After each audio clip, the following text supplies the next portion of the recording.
Thiabile Dramé, bonjour. Bonjour. Il y a un an, vous étiez l'un des plus farouches adversaires du président Ibeka. Aujourd'hui, vous êtes son ministre des Affaires étrangères. Est-ce que ce n'est pas une volte-face ? Pas du tout. Ce sont les réalités maliennes qui ont dicté la nécessité que les fils et les filles du pays se retrouvent. Le président Ibeka, à partir de la mi-février, a lancé un appel à l'ensemble de l'opposition et à toute la classe politique. Soumaïla Cissé, le chef de file de l'opposition, est allé le voir le premier et plusieurs fois. D'autres ont suivi. Dont vous-même. Je suis allé le voir à sa demande. D'autres leaders politiques qui ne sont même pas membres de notre bloc ont été aussi reçus par le président. Peu à peu, l'idée d'un rassemblement national a fait son chemin. L'idée de l'union sacrée. Le président a dit à ses interlocuteurs, le Mali est menacé. Il y a des périls sur la nation. Il est important que les enfants du pays, à la suite de ce qu'a dit le vieux roi Gezo d'Abomey, que les enfants du pays viennent par leur main rassemblée, boucher les trous de la jarre percée. Il a parlé de front national.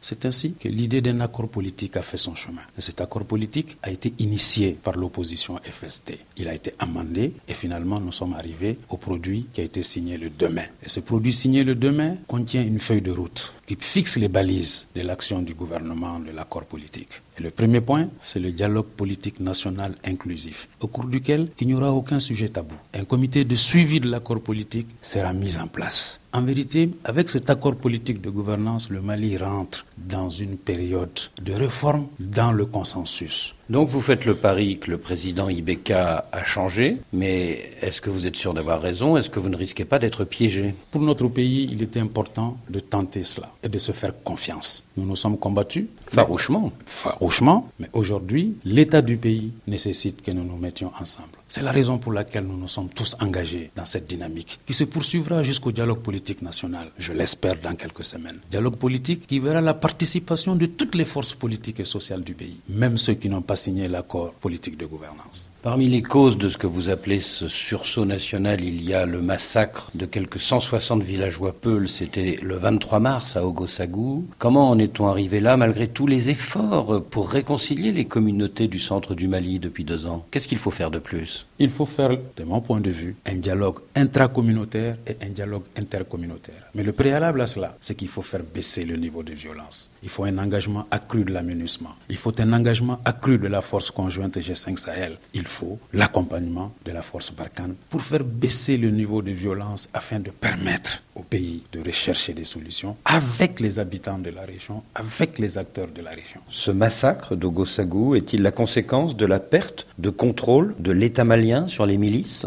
Les milices ne peuvent pas avoir droit de cité dans un État démocratique, dans un État de droit. C'est pourquoi toutes les milices doivent être dissoutes. Nous devons de rendre hommage à nos soldats qui, depuis 2012, sont en action. Mais l'armée malienne ne s'est-elle pas construite autour de gens du Sud qui n'ont pas forcément les capacités d'intervenir au Nord ? Je peux vous citer le nom de plusieurs officiers supérieurs originaires du Nord du pays, de toutes les communautés. Vous connaissez le général Gamon, vous connaissez le général Mohamed Ouloumeidou et bien d'autres qui sont engagés pour la défense du Mali. Je crois qu'il y a une légende qui n'est pas vraie. Notre armée comporte les segments de toute la nation. Et l'accord de paix d'Alger encourage davantage les acteurs maliens dans leur ensemble à créer une armée nationale reconstituée, reflétant la diversité de la nation. Vous savez, l'accord d'Alger est signé depuis 4 ans maintenant. Il y a encore quelques difficultés. Je pense que s'il y a une appropriation nationale, une discussion dans le consensus entre toutes les forces vives du pays, nous pourrons avancer très vite. Depuis la conférence d'entente nationale d'il y a 2 ans, vous avez dit plusieurs fois par voie de presse que vous étiez favorable à une éventuelle négociation avec certains chefs djihadistes. Maintenant que vous êtes dans le gouvernement, est-ce que vous maintenez ces propos ? Ces questions ne sauraient procéder de décisions ou de positions individuelles ou partisanes. La ligne de l'État malien, c'est qu'il n'y a pas de dialogue envisagé avec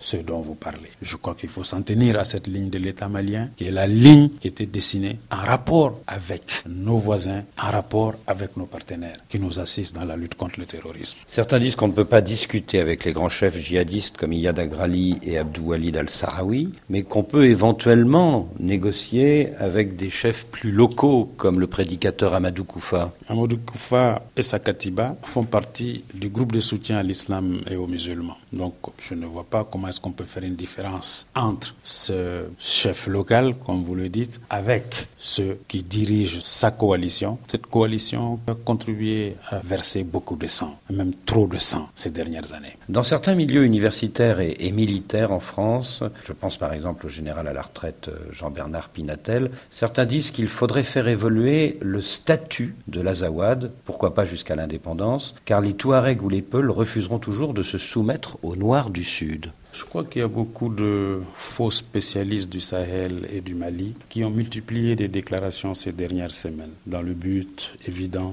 de préparer l'opinion à la séparation de certaines contrées, du Mali en particulier. Je crois que ces faux spécialistes ne connaissent pas l'histoire de ce vieux pays quand ils prétendent que les Arabes et les Touaregs n'accepteront jamais d'être dirigés par leurs anciens esclaves du Sud, ou alors que les anciens esclaves du Sud ont un comportement particulier vis-à-vis des Arabes et des Touaregs. En vérité, ils ne connaissent pas l'histoire de ce vieux pays. Les vrais connaisseurs de l'histoire du Mali, les malianistes, ne parlent pas comme ces pseudo-spécialistes du Mali et du Sahel.